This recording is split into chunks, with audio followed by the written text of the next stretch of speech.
So I think democracies today are facing threats both externally and internally.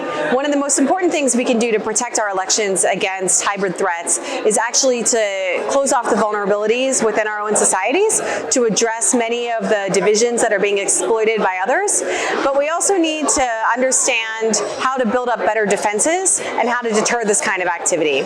So when we talk about things like disinformation, I think it's really important that the public sector and the private sector, the governments and the tech companies come together to be able to identify and root out the kind of malicious and manipulative behavior that we see happening online. But I also think it's really important that we do things like media literacy and reminding our citizens why democracy really matters.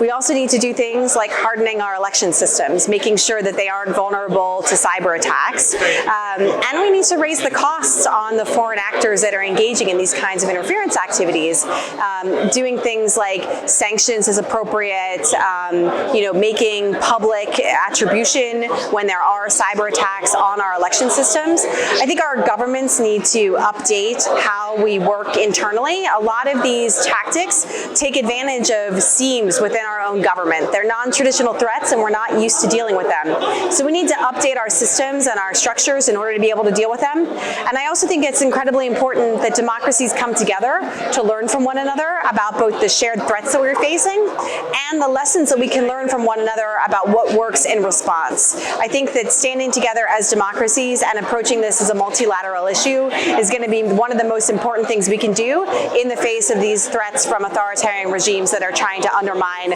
our democracy. At the end of the day, the attack is on the democratic institutions, on people's trust in them, and our faith in the system. And I think that we need to fortify democracy from within in order to make it more resistant to attack from without.